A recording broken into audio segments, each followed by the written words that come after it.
ನೋಡು ಕಷ್ಟ ಬಿದ್ದು ಪಾಪ ಟೆಂಟ್ ಎಲ್ಲ ಹಾಕಿತ್ತವ್ರೆ. ಇಲ್ಲೇ ಮಲಗಿ ನೈಟಲ್ಲೇ ಇರ್ತೀವಿ. ಇಲ್ಲಿ ಆನೆ ಬಂದರೆ ಸೂರ್ಯ ಅವ್ರು ಏನು ಮಾಡ್ಬೇಕಂತ ಹೇಳ್ರಿ ಸ್ವಲ್ಪ. ಏನು ಮಾಡ್ತೀರಾ? ಹಾಂ, ಆನೆ ಬಂದರೆ ನಿನ್ನಂತ ಅವನೇ ಅವನು ಕುತ್ಕೊಂಡಿರೋವನು. ಹಾಂ, ಹೌದಾ, ನಿಜನಾ? ಬಟ್ ನಮಗೇನೋ ಆನೆ ನೋಡ್ಬೇಕು ಅನಿಸ್ತೈತೆ. ಆನೆನ ಅದು ಯಾವಾಗ ಬರುತ್ತೋ ವೆಯ್ಟ್ ಮಾಡ್ತಿದ್ದೀವಿ. ಬಂದರೆ ನಿಮಗೂ ತೋರಿಸ್ತೀವಿ. ತಲವಾರ್ ಇವಾಗ ಹಣ್ಣು ಮಾಡಕ್ಕೆ ಹೋಗ್ತಿದ್ದಾನೆ. ಹೆಂಗೈತಿ ಎಲ್ಲೈತಿ ಏನೋ ಅಂತ ಹಂಟಿಂಗ್, ಆನೆ ಹಂಟಿಂಗ್. ನಾನು ತಲವಾರ್ ಹಂಟಿಂಗ್ ಹೋಗ್ತಿದ್ದೀವಿ ಇವಾಗ.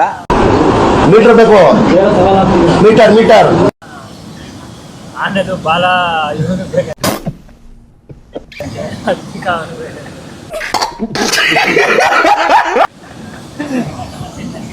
ಹಂಗಂತ ಏನು ಅನ್ಕೋಬೇಡ್ರಿ. ಅದು ನೋಡಿದ್ರೆ ಎಲ್ಲ ಓಡೋಗ್ತಾರೆ.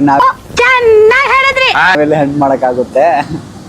ನಿಮಗೆ ನಾನು ಹೇಳಿದ್ದೆ ನಾವು ನೈಟ್ ಕ್ಯಾಂಪಿಂಗ್ ಮಾಡಿ ಲೊಕೇಶನ್ ನಮಗೆ ಗೊತ್ತಿಲ್ಲ ಅಂತ. ಬಟ್ ನಿಮಗೂ ಈ ಲೊಕೇಶನ್ ಗೊತ್ತು. ಯಾವುದಂದ್ರೆ ಓದಿ ವಿಡಿಯೋಲಿ ನೋಡಿರ್ತಿರಲ್ಲ ನೀವು, ಬಾರುಚಿ ಹಿಡನ್ ಫಾಲ್ಸ್ ಅಂತ ವಾಟರ್ ಫಾಲ್ಸ್.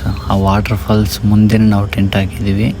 ನನ್ನ ಫ್ರೆಂಡ್ ಹೇಳ್ತಿದ್ದ ನೈಟ್ ಕ್ಯಾಂಪಿಂಗ್ ಎಲ್ಲಾದರೂ ಹಾಕೋಣ ಅಂತ. ಬಟ್ ಅವನು ವಾಟರ್ ಫಾಲ್ ನೋಡಿಲ್ಲ. ಅದಕ್ಕೆ ವಾಟರ್ ಫಾಲ್ ಮುಂದೆ ಹೋಗಿ ಹಾಕೋಣ, ಮಾರ್ನಿಂಗ್ ಎದ್ದು ನೋಡಿದ್ರೆ ಚೆನ್ನಾಗಿರುತ್ತೆ ಅಂತ.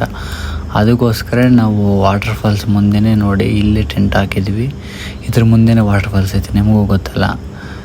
ಸೊ ಇಲ್ಲಿ ಮಾರ್ನಿಂಗ್ ಎದ್ದು ಇಲ್ಲಿಂದ ಹೋಗಿ ವಾಟರ್ ಫಾಲ್ಸ್ ನೋಡೋಣ ಅಂತ. ಇವಾಗ ಒಂದ್ಸತಿ ನೈಟಲ್ಲಿ ತೋರಿಸಿ ನೋಡಿ ಹೆಂಗೈತೆ ಏನಂತ ವಾಟರ್ ಫಾಲ್ಸ್ನ ನೋಡಿ. ಎಲ್ಲರೂ ಡೇಯಲ್ಲಿ ಬಂದು ತೋರಿಸಿದ್ರೆ ನಾವು ನೈಟಲ್ಲಿ ತೋರಿಸ್ತೀವಿ. ಫಾಲ್ಸ್ ಹೆಂಗೈತೆ ನೋಡಿ, ಫ್ರೆಶ್ ಐತೆ. ಎಲ್ಲರೂ ಇಲ್ಲೇ ಫಾಲ್ಸ್ ಮಾತ್ರ ಮಸ್ತ್ ಐತೆ ನೋಡಿ. ಎಲ್ಲರೂ ಡೇಯಲ್ಲಿ ತೋರಿಸ್ತಾರೆ, ನಾವಿಂದ ಒಂದು ನೈಟಲ್ಲಿ ತೋರಿಸ್ತೀವಿ. ಹೆಂಗೈತೆ ಫಾಲ್ಸ್ ಕಮೆಂಟ್ ಮಾಡಿ.